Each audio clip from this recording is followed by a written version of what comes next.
wabarakatuh. Alhamdulillah pada kesempatan kali ini bertemu lagi bersama Ibu siapa? Aini. Oke. Bagaimana kabarnya anak-anak? Alhamdulillah luar biasa.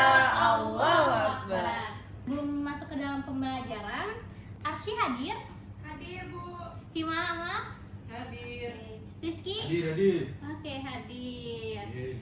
Ya, sebelum mulai pembelajaran alangkah baiknya kita berdoa bersama-sama. Lalu kita membacakan basmalah bersama-sama. Bismillahirrahmanirrahim. Sebelumnya apakah ada yang tahu sekarang akan mempelajari tentang apa? Belum. Oke, di sini nih kita lihat apa sih yang kalian pikirkan ketika melihat gambar di layar tersebut? Bau. Bau. Jorok. Perasaan kalian ketika sampah yang menumpuk ada di sekitar kalian? Jijik. Tidak Tinggalin. enak dipandang. Tidak enak, tidak nyaman ya Oh. gitu bau. Oke, kita masuk ke dalam pembelajaran. Jadi kita akan mempelajari tentang teks eksposisi. Apakah ada yang tahu apa teks eksposisi? Belum. Belum. Oke. Nah, di sini yuk kita membaca bersama-sama pengertian dari teks eksposisi. Eksposisi merupakan suatu wacana yang berusaha menguraikan objek tertentu sehingga dapat memperluas pandangan atau pengetahuan seorang pembaca. Oke, berarti apa yang bisa diambil kesimpulannya, Rizky? Wacana untuk menguraikan objek. Oke, betulnya tuh bahwa teks eksposisi adalah teks non fiksi yang bertujuan untuk menjelaskan informasi atau pengetahuan secara singkat, jelas, padat, dan lugas yang berdasarkan data dan fakta. Nah, adapun ciri-ciri teks eksposisi boleh dibacakan Arsy? Ciri-ciri teks eksposisi: 1. Informatif dan objektif. Bentuk tulisan yang penulisnya bertujuan memberi informasi kepada pembaca tanpa mengungkapkan pandangan atau opini pribadi mereka. 2. Faktual dan tidak memihak, berdasarkan kenyataan atau kebenaran yang dapat dibuktikan, objektif dan tidak dipengaruhi opini pribadi. 3. Menggunakan bahasa formal, baku yang jelas, padat, dan lugas. Nah, itulah ciri-ciri teks eksposisi. Yang pertama adalah informatif dan objektif. Bahwa ciri-ciri teks eksposisi itu pastinya untuk bertujuan untuk memberikan informasi. Jadi harus informatif dan objektif gitu, tanpa dipengaruhi opini, pandangan seseorang. Yang keduanya ada faktual. Nah, faktual dan tidak memihak ini berarti sesuai dengan fakta yang sebenarnya gitu, dan tidak memihak. Yang ketiganya, teks eksposisi juga dibuat secara jelas, padat, dan lugas gitu. Adapun struktur teks eksposisi boleh dibacakan, Hima. Yang pertama itu ada tesis, yang kedua ada rangkaian argumen, dan yang ketiga ada penegasan ulang. Ini tesis itu merupakan bagian pembuka yang berisi pernyataan atau pandangan umum penulis mengenai topik yang akan dibahas. Jadi pernyataan umumnya terlebih dahulu untuk membuat teks eksposisi. Yang keduanya ada rangkaian argumen. Boleh dibacakan, Rizky? Rangkaian argumen. Rangkaian argumen adalah bagian yang berisi pendapat, logis, fakta, data, dan bukti pendukung untuk memperkuat tesis.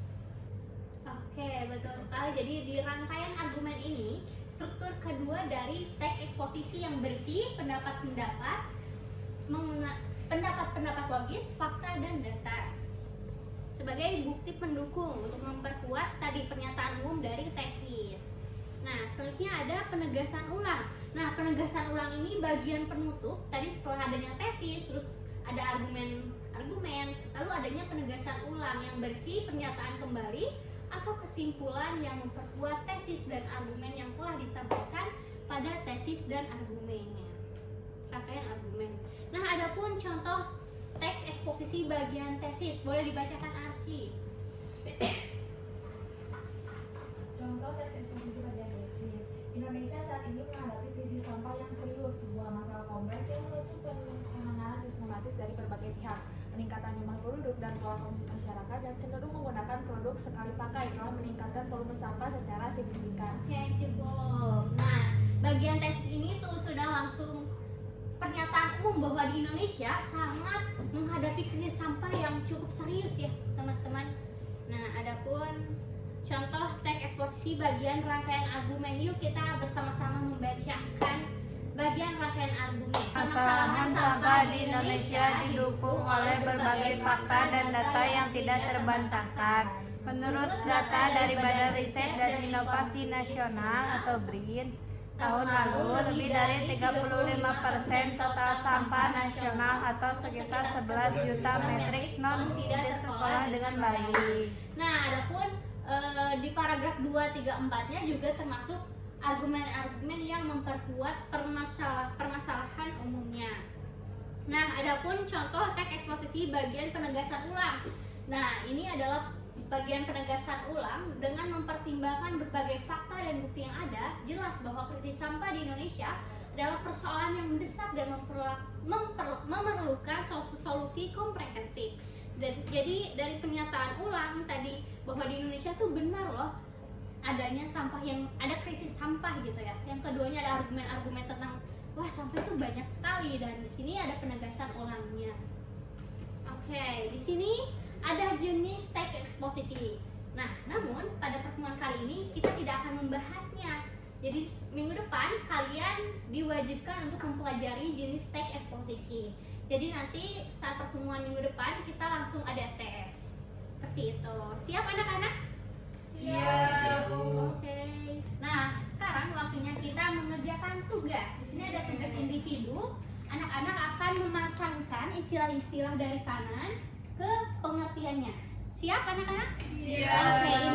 Oke, boleh. Terima kasih Kerjakan ya, banyak. pasangkan ya.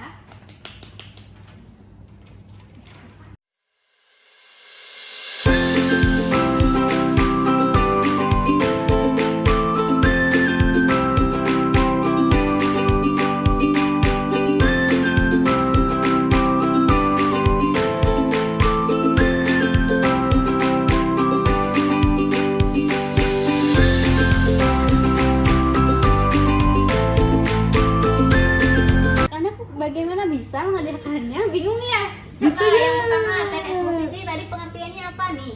Teks eksposisi merupakan teks non fiksi ke sini. Susah ibu.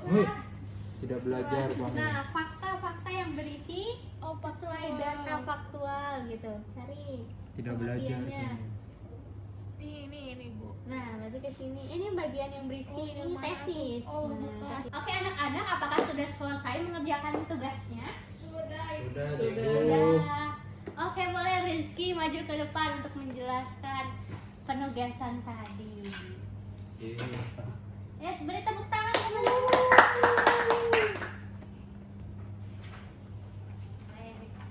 Jadi nama saya Rizky Mokubila. Istilah-istilah yang pertama, teks eksposisi merupakan teks yang bertujuan untuk menjelaskan dan menginformasikan topik. Terus fakta merupakan kejadian yang benar-benar nyata yang bisa dibuktikan, objektif berarti tidak berpihak, tidak bias, dan harus sesuai dengan realitasnya. Informatif berisi informasi-informasi penting yang bisa disampaikan. Ya, terima kasih. Oke, tepuk tangan untuk Rizky. Terima kasih. Nah, alhamdulillah ya, pembelajaran hari ini hampir selesai. Tapi sebelum itu, Ibu ingin mengetahui bagaimana sih perasaan kalian telah mempelajari teks eksposisi? Boleh dari Arsy terlebih dahulu. Oh, bahagia jadi tahu ibu sebuah informasi dari teks eksposisi. Boleh, gimana? Betul Ibu, bahwa teks eksposisi itu memberikan kita pengetahuan yang luas. Nah, di sana juga dijelaskan bagaimana apa saja jenis-jenis teks eksposisi, dan itu banyak sekali ya. Benar, Iya, sepakat. Bahagia ya berarti. Tepuk tangan untuk kita. Oke, baik. Oke semua, alhamdulillah kita telah mempelajari teks eksposisi. Jadi kesimpulannya, teks eksposisi itu merupakan teks yang menginformasikan sesuatu yang sesuai fakta dan data. Adapun apa sih perbedaannya dengan teks argumentasi gitu ya? Perbedaannya ada di ciri-cirinya anak-anak semuanya. Jadi teks eksposisi itu objektif, sedangkan teks argumentasi itu subjektif, seperti itu. Dan tujuannya juga berbeda. Tujuan dari teks eksposisi itu yaitu memberikan informasi, memaparkan sesuatu gitu, sedangkan teks argumentasi itu mempengaruhi seorang pembaca agar melakukan sesuatu dari pemikiran penulis, seperti itu. Terus apa sih relevansi pada teks eksposisi ini dalam kehidupan? Kita jadi mengetahui bagaimana sih cara kita menyampaikan argumen-argumen yang tepat, padat dan lugas seperti itu. Oke, pembelajaran hari ini telah selesai. Ibu harap minggu depan kalian benar-benar belajar dengan baik. Amin. Sekian dari saya. Sebelum ditutup, marilah kita berdoa bersama-sama, mengucapkan hamdalah bersama-sama.